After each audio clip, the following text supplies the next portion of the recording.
சீரியல்களின் full எபிசோடுகளை Sun டிவியில் ஒளிபரப்பான உடனே எக்ஸ்க்ளூசிவாக சன் நெக்ஸ்டில் மட்டும் ஃப்ரீயா பாருங்கள்.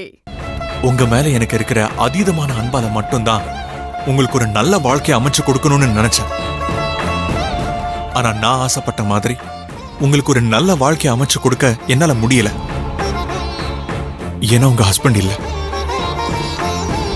அதனால உங்க மேல எனக்கு இருந்த பாசம் இன்னும் அதிகமாயிடுச்சு.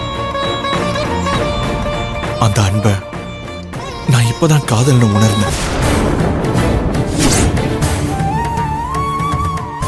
படுத்தா, நின்னா, நடந்தா, தூங்குனா, இப்படி எப்பவுமே எனக்கு உங்க நினைப்பாவே தான் இருக்கு அஞ்சலி.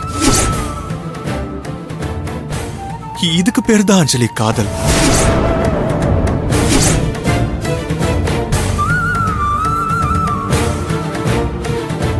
ஆனா என்னோட காதலை உங்களால ஏன் புரிஞ்சுக்க முடியல? உங்க பின்னால வர்றது தப்புன்னு சொல்றீங்க. நீங்க ஓகேன்னு ஒரு வார்த்தை சொல்லியிருந்தா நான் இப்படி உங்க பின்னாடி வர வேண்டிய அவசியமே இருந்திருக்காதே. அப்புறம் நான் உங்க பின்னால வர்றதுக்கு இன்னொரு காரணமும் இருக்கு. வீட்டுல வச்சு உங்ககிட்ட எதுவுமே பேச முடியல. முன்னாடி அவுட் ஹவுஸ்ல இருக்கும்போது என்னால பேச முடிஞ்சது.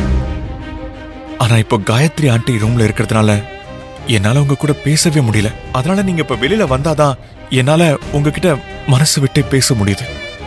ஐயோ சார், நீங்க பண்றதெல்லாம் தப்புன்னு சொல்லிட்டு இருக்கேன். ஆனா நீங்க அதை நியாயப்படுத்தி பேசிட்டு இருக்கீங்களே. நீங்க இப்படி என் பின்னாடி வரத யாராவது பார்த்தாங்கன்னா தப்பா நினைப்பாங்க சார்.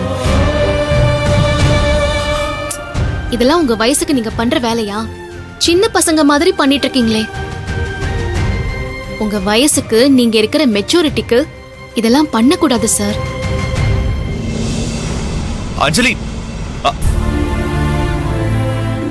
அஞ்சலி, அஞ்சலி ப்ளீஸ், நான் சொல்றத கொஞ்சம் கேளுங்க. அஞ்சலி, அஞ்சலி, நான் சொல்றது ஒரு நிமிஷம் கேளுங்க அஞ்சலி. சார் நான் என்ன சொல்லிட்டு இருக்கேன்? என்ன மேடம், உங்ககிட்ட வந்து இவன் கலாட்டா பண்றானா? ஹலோ, அதெல்லாம் ஒண்ணும் இல்ல, நீங்க போங்க. ஆமா சார், கலாட்டா பண்றாரு. அஞ்சலி